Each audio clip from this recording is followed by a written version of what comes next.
اس کے یہ اتحاد جو ہے وہ مقبوضہ کشمیر میں جو وہاں کشمیر میں مظالم توڑے جا رہے ہیں اس میں بھی دیکھنے کو ملتا ہے. وہاں باقاعدہ وہ جو ہے ان کی مشاورت اور معاونت بھی کرتے پائے گئے ہیں. پھر باقاعدہ ان کو گائیڈ لائن دی گئی کہ جس طریقے سے فلسطین میں وہ اپنی آباد کاری کر رہے ہیں, یہودیوں کو آباد کر رہے ہیں اور ان کی یہودیوں کی بستیاں جو ہے نا وہ ان کو پھیلاؤ جو ہے اس کا کیا جا رہا ہے, تو انڈیا بھی یہی کرے.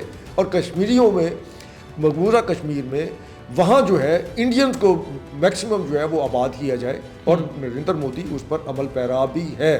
لیکن اسے وہ خاطر خواہ وہ کامیابی حاصل اس لیے بھی نہیں ہو سکی کہ مودی کی خواہش پر یا انڈین آرمی کی خواہش پر وہاں جا کر کوئی تعینات ہونے یا رہنے یا آباد ہونے کو تیار نہیں ہے. تو وہ اس کی انڈیا کے ساتھ اس کی معاونت تو ہے ہی, تو یہاں پہ بھی لامالا انڈیا کی معاونت کر رہا ہوگا وہ. پھر آپ یہ دیکھیے کہ ایران کے اندر جو ہے وہ بھی چیزیں بہت ساری سامنے آئیں کہ وہاں پر افغان اور انڈین جو تھے وہ موساد کے لیے کام کر رہے تھے, اور انہوں نے ہی پہلے بہت ساری جاسوسیاں کر کے ایران کے کچھ ایٹمی جو سائنسدان تھے ان کو بھی شہید کرایا, اور ان کے بہت سارے جرنیل اور اہم جو لوگ تھے ان کی شہادتیں بھی ہوئی, اور جس میں انڈین جو ہے وہ ملوث پائے گئے اور افغان بھی جو ہے وہ ملوث پائے گئے. تو ان کا نیٹ ورک تو آپس میں موجود ہے. تو سر اس حملے کا اگر ہم ماسٹر مائنڈ کہیں, جو ناکام حملہ بلوچستان میں پلان کیا جاتا ہے, تو اس کا جو ماسٹر مائنڈ ہے وہ ہم انڈیا کو کہیں گے, اسرائیل کو کہیں گے؟ نہیں, دیکھیے اس کا تو ماسٹر مائنڈ جو ہے یہ ان کو تو استعمال کر رہا ہے انڈیا.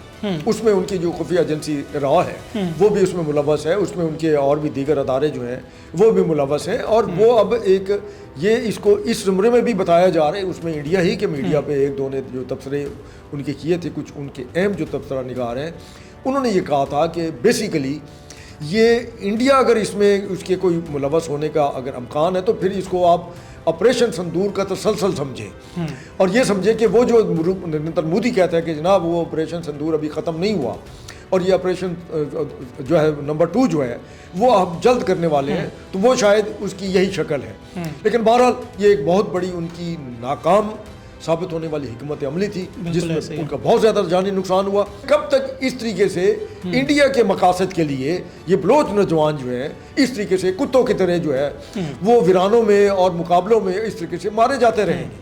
تو ان کی لاشیں جو ہے آپ دیکھ لیں, ابھی بھی اپنا بلوچستان کی حکومت نے کہا کہ ہمارے پاس ان دہشت گردوں کی 177 لاشیں موجود ہیں. تو یہ تھوڑی سی تعداد نہیں ہے. اس میں وہ جو کہا جاتا ہے کہ بلوچستان جو ہے وہ ہمیشہ سے علیحدگی چاہتا ہے اور یہ لوگ اس کی علیحدگی کے لیے, ترقی کے لیے کام کرتے ہیں. کیا یہ بلوچستان کو الگ کروا لیں گے؟ ان کی اتنی ہمت ہے؟ اور نجی سوال ہی نہیں پیدا ہوتا. آپ یہ دیکھیے کہ انہوں نے انڈیا نے جس بڑی گراؤنی سازش کے ساتھ مشرقی پاکستان کو پاکستان سے الگ کیا تھا اس کا خمیازہ جو ہے اب انڈیا خود بھی بھگت رہا ہے. بالکل ایسا ہی ہے. یہ اور بات ہے کہ بنگال کے ہمارے جو بھائی تھے, بنگالی مشرقی پاکستان کے بھائی, ان کو نصف صدی لگی ہے اصل حقائق سمجھنے میں. بالکل. اور وہ سمجھانے والے کون تھے؟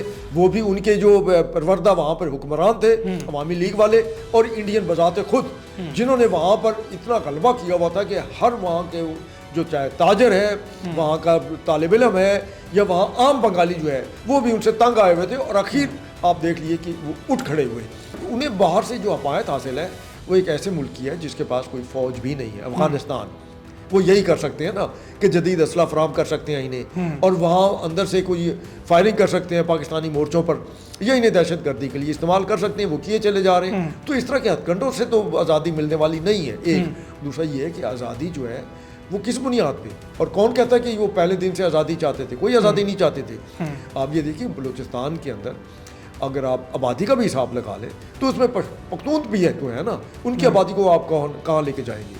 ہزاروی بھی ہیں اور بہت سارے لوگ ہیں, ان کو کہاں لے کر جائیں گے؟ اور پھر جتنے بلوچستان میں ہمارے صوبے میں, اس سے 10 گنا زیادہ جو ہیں وہ پاکستان کے ہر شہر اور ہر صوبے میں آلریڈی موجود ہیں, اور جو پیچھے سے بلوچستان سے ہی تعلق رکھتے ہیں تو وہ خوشحال ہیں. تو وہ بھی یہ کیوں اس لیے خوشحال ہیں کہ باقی صوبوں میں امن ہے, اس طریقے کے معاملات نہیں ہیں جو بلوچستان میں چل رہے ہیں. اور اگر بلوچستان میں بھی امن ہوگا تو وہاں بھی ترقی جو ہوگی پوری دنیا دیکھے گی, اور اس کا فائدہ کون اٹھائے گا؟ اس کا فائدہ وہی بلوچستان کے وہی نوجوان اٹھائیں گے جن کے نام پر پسماندگی کا رونا رویا جا رہا ہے. خالد بیگ صاحب بہت شکریہ, آپ قیمتی ٹائم میں سے ٹائم نکال کر آئے. ناظرین, آپ نے تمام تر تفصیلات جانی کہ کس طرح بلوچستان میں ایک حملے کی ناکام کوشش کی جاتی ہے. اس میں نہ صرف اور صرف بھارت, افغانستان اور اس کے ساتھ ساتھ اسرائیل بھی شامل تھا کہ بلوچستان پر حملے کی ناکام کوشش کی جاتی ہے تو 200 کے قریب جو تمام تر دہشت گرد تھے انہیں جہنم واصل کیا جاتا ہے، اور یہ ان لوگوں کے لیے عبرت کا نشان ہے جو بلوچستان کے حوالے سے ناپاک عزائم رکھتے ہیں، بلوچستان کے، پاکستان کے، اس امت مسلمہ کے امن کو سبوتاج کرنا چاہتے ہیں۔ اپنے میزبان محمد اکمل کو دیجیے اجازت، اپنا بہت سارا خیال رکھیے گا، اللہ نگہبان۔